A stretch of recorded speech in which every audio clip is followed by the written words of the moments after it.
Student, हम लोग पढ़ रहे हैं फिजियोलॉजी। और फिजियोलॉजी की लास्ट क्लास में हम लोगों ने पढ़ लिया था हिस्टोलॉजी ऑफ नेफ्रॉन के बारे में, या नेफ्रॉन की औतिकी के बारे में हम लोगों ने पढ़ लिया था। आज का जो हमारा टॉपिक है वो है नेफ्रॉन। तो आज का अपना जो टॉपिक है वो क्या है? नेफ्रॉन, या हम इसे बोल सकते हैं वृक्क नलिका। वृक्क नलिका या नेफ्रॉन। सबसे पहले हम लोग जान लेते हैं, we all know that student, हम जो नेफ्रॉन पढ़ेंगे वो पढ़ेंगे मैमेलियंस के नेफ्रॉन के बारे में। We all know that student, हम लोग पढ़ रहे हैं ह्यूमन फिजियोलॉजी, और ह्यूमन फिजियोलॉजी में हमारा जो टॉपिक चल रहा है वो किडनी चल रहा है।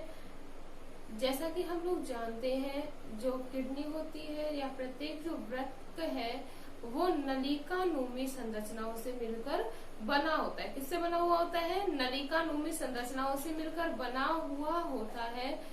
और जो स्ट्रक्चरल एंड फंक्शनल यूनिट है किडनी की वो क्या है? Nephron. Structural and functional unit क्या है किडनी की? नेफ्रॉन। तो हम आज पढ़ेंगे किसके बारे में? नेफ्रॉन के बारे में। जो स्तनधारी होते हैं उसमें जो किडनी पाई जाती है वो पाई जाती है मेटानेफ्रस टाइप की। किस टाइप की पाई जा रही है भाई? मेटानेफ्रस टाइप की पाई जाती है, जो कुंडलित नलिकाओं से मिलकर बनी हुई होती है। इन कुंडलित नलिकाओं को ही नेफ्रॉन कहा जाता है, जो कि किसी भी किडनी की संरचनात्मक व स्ट्रक्चरल एंड फंक्शनल यूनिट है। जो नेफ्रॉन होती है या जो नलिकाकार जो संरचनाएं होती हैं, इनकी संख्या अलग अलग जीवों में अलग अलग प्रकार की पाई जाती है।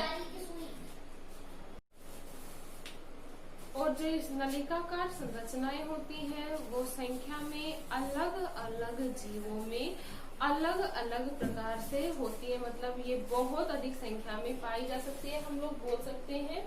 ठीक है। और अगर हम बात करें प्रत्येक नलिका की जो लंबाई होती है वो होती है 3.52। प्रत्येक नलिका की लंबाई, नलिका की लंबाई 3.5 to 5.0 mm होती है। इतना क्लियर है? इसके साथ ही साथ ये जो प्रत्येक नलिकाएं होती हैं वो यूरिन के फॉर्मेशन करने की कैपेसिटी रखती है, या हम लोग बोल सकते हैं जो प्रत्येक नलिका होती है उनमें कैपेबिलिटी पाई जाती है यूरिन फॉर्मेशन की। जो ये नलिकाएं होती हैं वो अनेक भागों से मिलकर बनी हुई होती हैं। यह मुख्य रूप से 5 भागों से मिलकर बनी हुई होती हैं। देखते हैं कौन कौन सी। फर्स्ट है मेलपीगी कोष। मेलपीगी कोष, ठीक है। सेकंड जो है अपना वो है समीपस्थ कुंडली भाग। समीपस्थ कुंडलित भाग। थर्ड है अपना हेनले के लूप। हेनले की लूप। फोर्थ अपना दूरस्थ कुंडलित भाग। दूरस्थ कुंडलित भाग। और लास्ट है अपनी संग्रह नलिका।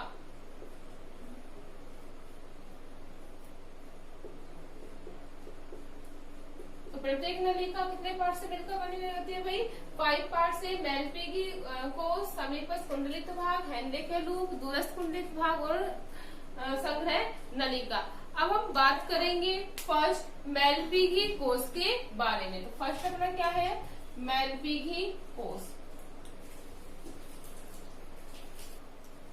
तो जो मेलपीगी कोष है यह नलिका का प्रथम भाग होता है। कौन सा भाग होता है?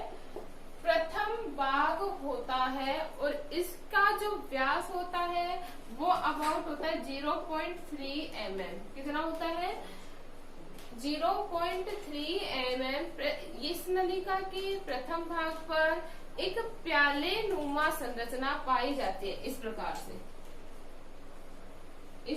से संरचना पाई जाती है, या हम बोल सकते हैं प्याले नुमा संरचना पाई जाती है।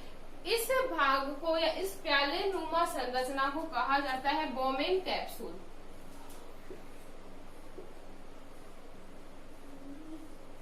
क्या कहा जाता है भाई? बोमेन कैप्सूल कहा जाता है। और जो यह बोमेन कैप्सूल है वह शेल की उपकला कोशिकाओं के द्वारा, किसके द्वारा?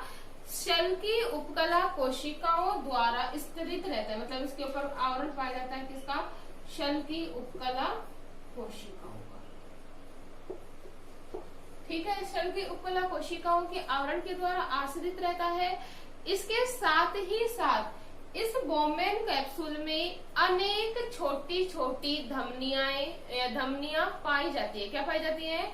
अनेक छोटी छोटी धमनियां पाई जाती हैं। इन धमनियों को कहा जाता है अभिवाही धमनियां।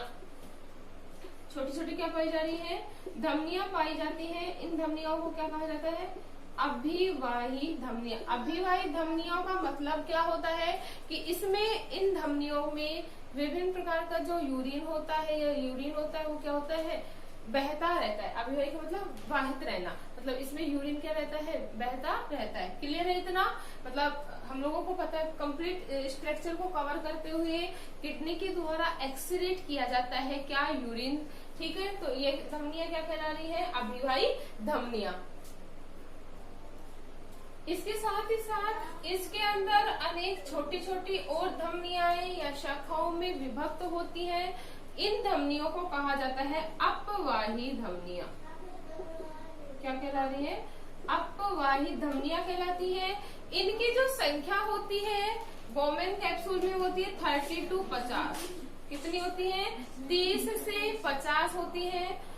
अभिवाही धमनियां और अपवाही धमनियां मिलकर बनाती है ग्लोमेरुलस, मतलब एक गुच्छे का निर्माण कर लेती है। इस गुच्छे को मतलब बहुत सारी जटिल संरचनाओं का निर्माण हो गया इसमें। ठीक है, ये अभिवाही धमनियां, ये अपवाही धमनियां, ये एक गुच्छे का निर्माण कर लेती है। इस गुच्छे को कहा जाता है ग्लोमेरुलस। ठीक है, इतना क्लियर है? इस प्रकार जो ग्लोमेरुलस है और ये है जो बोमेन संपुट है, ग्लोमेरुलस और जो बोमेन संपुट है वो मिलकर फॉर्मेशन करती है मेलपीघी कोष का। किसका फॉर्मेशन करेंगे भाई? मेलपीघी कोष का फॉर्मेशन करती है। कौन कौन? ग्लोमेरुलस प्लस बोमेन कैप्सूल मिलकर फॉर्मेशन करेंगे किसका? मेलपीघी कोष का फॉर्मेशन करते हैं। इसके साथ ही साथ जो मेलपीघी कोष है आगे चलकर किसके द्वारा जुड़ा हुआ होगा? समीपस्थ कुंडलित भाग के द्वारा जुड़ा हुआ होगा। ठीक है, तो किसका फॉर्मेशन हो गया? मेलपीघी कोष का फॉर्मेशन हो गया। और जो ये बोमेन कैप्सूल होता है या मेलपीघी कोष होता है वह पाया जाता है कोर्टेक्स पार्ट में। किडनी के कौन से पार्ट में पाया जाता है भाई? कोर्टेक्स पार्ट में। वी ऑल नो दैट, कल हम लोगों ने पढ़ा था लास्ट क्लास में कि जो किडनी होता है वो 2 पार्ट्स में डिवाइड होती है, एक कोर्टेक्स एंड सेकंड क्या होती है? मेड्यूला। तो जो बोमेन कैप्सूल जो पाया जाता है वो कहाँ पाया जाता है? इन कोर्टेक्स पार्ट। क्लियर है? तो ये था हमारा मेलपीघी कोष। नेक्स्ट हम बात करेंगे समीपस्थ कुंडलित भाग की। किसकी बात करेंगे? समीपस्थ कुंडलित भाग की। तो जो बोमेन कैप्सूल है या हम लोग बोल सकते हैं जो मेलपीघी कोष है आगे चलकर पतली नलिकानुमी संरचनाओं में परिवर्तित हो जाता है। किसमें परिवर्तित हो जाता है? पतली नलिकानुमी संरचनाओं में परिवर्तित हो जाता है। इस नलिका रूपी संरचना को ये कहा जाता है समीपस्थ भाग। क्या कहा जा रहा है भाई? समीपस्थ भाग कहा जाता है। जैसा कि नाम में समीपस्थ, तो मतलब यह जो भाग है वो मेलपीघी नलिकाओं के द्वारा जुड़ा हुआ होता है। किसके द्वारा जुड़ा हुआ होता है? मेलपीघी नलिकाओं के द्वारा जुड़ा हुआ होता है। और यह भाग भी कोर्टेक्स क्षेत्र में पाया जाता है। कौन सा क्षेत्र पाया जाएगा? ये भी कोर्टेक्स क्षेत्र में पाया जाता है। इसकी जो लंबाई होती है वो होती है 1.5 mm। कितनी होती है? 1.5 mm होती है, जबकि इसका जो व्यास होता है वो होता है 0.5 mm। या हम बोल सकते हैं इसकी जो चौड़ाई होती है वो 0.5 mm होती है, जबकि जो इसकी लंबाई होती है वो कितनी होती है? 1.5 mm होती है। और ये जो सेल्स होती है या जो नलिकाएं होती है, इनके ऊपर छोटे छोटे रसांकुर पाए जाते हैं। ये जो रसांकुर होते हैं, इनका जो मेन फंक्शन होता है वो अवशोषण का होता है। नलिकाओं के शिरों पर क्या पाए जाते हैं? हम बोल सकते हैं मुख्य रूप से जो रसांकुरों के वो किनारों के ऊपर पाए जाते हैं, और इन रसांकुरों का जो मुख्य कार्य होता है वो क्या होता है? अवशोषण का। ये जो कोशिकाएं होती हैं वो शल की उपकला द्वारा ढकी हुई होती है। सेल की उपकला के द्वारा ढकी हुई होती है, इनके ऊपर रसांकुर पाए जाते हैं जो अवशोषण क्षेत्र को बढ़ा देते हैं। इन रसांकुरों की उपस्थिति के कारण, इन रसांकुरों की उपस्थिति के कारण जो अवशोषण का जो क्षेत्र है, अवशोषण का क्षेत्र जो है वो बढ़ जाता है। अवशोषण की जो सरफेस है वो बढ़ जाती है। इतना क्लियर है? अवशोषण की सरफेस बढ़ जाने के अभी किस पदार्थ को अवशोषण करेगा इसके बारे में भी जान लेते हैं। जो ग्लोमेरुलस के द्वारा जो फिल्टर मटेरियल आता है उसको और फिल्टर करने का जो कार्य होता है, मतलब उसमें भी अगर कुछ प्रतिशत अवशोषित पदार्थ या यूजफुल पदार्थ बच जाता है तो उसको अवशोषण का जो कार्य किया जाता है वो इन रसांकुरों के द्वारा किया जाता है, जिनमें मुख्यतः ग्लूकोज, वाटर आदि जो पदार्थ होते हैं उनको क्या किया जाता है? अवशोषित किया जाता है। इतना क्लियर है? अब हम नेक्स्ट पढ़ेंगे हेनरी की लूप, जो हम नेक्स्ट क्लास में पढ़ेंगे। इतना क्लियर है?